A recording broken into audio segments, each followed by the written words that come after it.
의대 증원의 반발에 서울의 주요 대형 병원 전공의들이 내일부터 자리를 비우겠다고 밝힌 가운데 세브란스 병원 전공의들은 오늘부터 진료 현장을 떠나고 있습니다. 정부는 비상진료 체계 가동에 들어갔는데요. 취재기자 연결해서 알아보겠습니다. 조용성 기자. 네, 신촌에 있는 세브란스 병원에 나와 있습니다. 원래 내일로 예정이 됐던 전공의 사직, 이미 그곳에서는 시작이 됐다고요? 그렇습니다. 세브란스 병원에서 가장 먼저 전공의들의 집단 행동이 시작됐습니다. 일부 전공의들이 오늘 아침 사직서를 내자마자 진료 현장을 떠나고 있는 겁니다. 세브란스 병원 전공의는 모두 600여 명에 이르고 병원 전체 의사 수의 40%를 차지해 막대한 진료 차질이 우려되는 상황입니다. 병원 측은 이미 지난주 금요일부터 일부 수술을 연기하기 시작했습니다. 이 병원에서는 하루 수술 건수가 200건 정도로 일주일에 1,600여 건이 이뤄지는데 암수술 등 예정된 수술의 절반 정도만 진행하기로 환자들의 동의를 구했습니다. 앞서 서울의 서울대병원과 삼성서울병원, 서울아산, 서울성모병원 전공자들은 오늘까지 사직서를 내고 내일 아침부터 진료실을 떠나겠다고 밝혔습니다. 의사들의 단체 행동도 시작됐는데 원광대 의대생 160명이 전산으로 휴학원을 신청한 것으로 확인됐습니다. 나머지 의대들도 내일 집단 휴학계를 내기로 한 상태입니다. 이른바 진료 대란이 본격적으로 시작될 것으로 우려가 되고 있는데 정부의 대응 어떻습니까?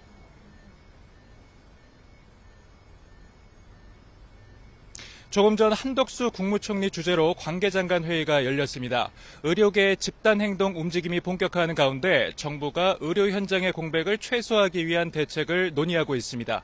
한 총리는 중증 응급 환자들이 위협받는 상황을 초래해서는 절대 안 된다고 강조했습니다. 그러면서 전국 409개 응급의료기관의 응급실을 24시간 운영하고 상황이 악화될 경우 공보위와 군의관을 투입할 수 있도록 준비한다고 설명했습니다. 또 비대면 진료를 전면 확대하고 국군병원 응급실도 민간에 개방할 것이라고 밝혔습니다. 정부는 이와 함께 공공의료기관의 비상진료 체계도 가동해 97개 공공병원의 평일 진료 시간을 확대하고 주말과 공휴일에도 진료하도록 하겠다고 덧붙였습니다. 정부의 이 같은 조치에도 불구하고 전공의들의 집단 행동이 잇따른다면 의료 차질은 불가피할 것으로 우려됩니다. 지금까지 세브란스 병원에서 YTN 조용성입니다. 진료 공백 우려가 현실화되고 있습니다. 수술이나 진료 일정이 밀린 환자 사례가 잇따르고 있지만 하소연할 곳도 없는 처지입니다. 환자를 볼모로 한 비윤리적인 행동이라는 비판의 목소리도 커지고 있습니다. 유서영 기자의 보도입니다. 서울 시내 대형 병원에 췌장암으로 입원한 아내를 돌보고 있는 박홍기 씨. 갑자기 진료 일정이 미뤄졌다는 병원 연락을 받았습니다. 이번 주 예고된 전공의들의 진료 중단 때문이었습니다. 뭐 병이 아니고 뭐 응급 환자, 암 이런 종류이기 때문에 시간을 다투고 이런 과정에서 진료가 조금 늦어진 게 대해서 조금 그 보호자로서 걱정이 많이 됩니다. 치료를 담당했던 의사가 사직서를 냈다며 당분간 못 보게 됐다는 통보를 받는 경우도 많습니다. 언제 다시 진료를 받을 수 있을지 환자 가족들은 불안할 수밖에 없습니다. 선생님이 아마 제가 내일부터는 이제 그만둔다, 못 나올 것이다라는 얘기만 남편한테 했대요. 균이 감염이 됐는데 이거를 제때 치료 안 하면 어떡하지? 아이 설마 지금 내가 그렇게는 위로하고 있지만 남편도 불안해하죠. 급하지 않은 수술을 미루기 때문에 문제 없다는 게 의사단체 얘기지만 당장 병상에 있는 환자와 보호자들은 속이 타들어갑니다. 내 병이 더 커질까 봐도 무섭고 전화 받고 나서는 좀 한참 울었던 것 같아요. 내가 잘못한 게 하나도 없는데 왜... 이런 가운데 의료계의 집단 행동에 대해 의료대란 우려와 함께 비판하는 목소리가 갈수록 커지고 있습니다. 간호사를 주축으로 한 보건의료노조는 의사들이 국민 생명을 내팽개치는 비윤리적인 행위를 한다고 강하게 비판했습니다. 국민 여론도 의사단체 집단 행동에 명분이 없다고 보는 추세입니다. 국민 10명 가운데 8명 가까이가 의대 정원 확대에 찬성한다는 여론조사 결과가 나왔습니다. YTN 취재진이 수술 연기나 취소 같은 현장 상황을 담기 위해 인터뷰를 시도했지만 환자나 보호자 대다수는 나중에 불이익을 받을까 봐 신원을 밝히는 걸 극도로 꺼렸습니다. 전공의 집단 사직이 코앞으로 다가오면서 진료 차질도 현실화한 가운데 아무 잘못 없이 볼모가 된 환자들의 불안감만 커지고 있습니다. YTN 유서연입니다. 의사들의 집단 행동은 지난 2000년 첫 의료 파업 이후 이번이 4번째입니다.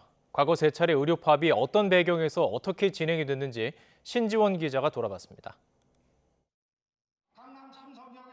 의사들이 처음 집단 행동에 나선 건 지난 2000년 의약 분업 사태 때였습니다. 당시 진료와 처방은 의사가, 조제와 투약은 약사가 하도록 분리하는 정책에 반대하며 총 5차례 파업을 벌였습니다. 집행부 단식과 집단 휴진, 거리 행진까지 개원의와 전공의 참여율은 90%에 달했습니다. 의약분업에 대한 정부안이 개정될 수가 없는 현 상황이라면은 우리는 그대로 이번에 휴진에 들어갈 수밖에 없습니다.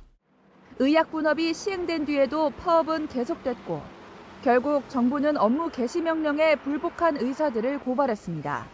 당시 파업을 이끈 의협회장은 의료법 위반 등의 혐의로 실형 선고를 받고 의사 면허가 취소됐습니다. 지난 2014년에는 원격 의료 추진에 반발해 의사들이 거리로 나섰습니다. 그러나 개원의들의 집단 휴진 비율이 전공의 참여율에 못 미치는 등 내부에서도 큰 호응을 얻지는 못했습니다. 의사들은 오늘 환자분들께 잠시 고통을 드리더라도 원격 진료와 의료 영리화 정책을 기어이 반드시 막아내고자 합니다. 2차까지 간 집단 휴진은 정부와의 합의로 철회됐지만 당시 의협회장 등 집행부 2명은 재판에 넘겨졌습니다. 지난 2020년 의사 파업은 이번 집단 행동 배경과 가장 유사합니다. 의대 정원을 늘리겠다는 정부 정책에 반발하고 나선 겁니다. 정부가 의료에 충분히 또는 조금이라도 소통하지 않고 일방적으로 의대 정원 지원의 확대, 공공의대 설립 이런 것들을 했기 때문입니다. 의사협회 파업에 의대생들이 국가시험을 거부하고 전공의들이 거리로 나서면서 파급력이 커졌습니다. 당시 정부는 업무 개시 명령을 내리고 고발에 나섰다가 코로나19 사태로 의료진 역할이 커지면서 한 달 만에 정책 철회에 합의했습니다. 그러나 바뀐 정부가 의대 정원 2,000명을 확대하기로 하면서 의사들이 4년 만에 다시 집단 행동에 나서기로 한 겁니다. 이번에는 정부 역시 물러서지 않겠다는 입장인 가운데 결국 이번에도 피해는 고스란히 환자들 몫이 될 것으로 보입니다. YTN 신지원입니다.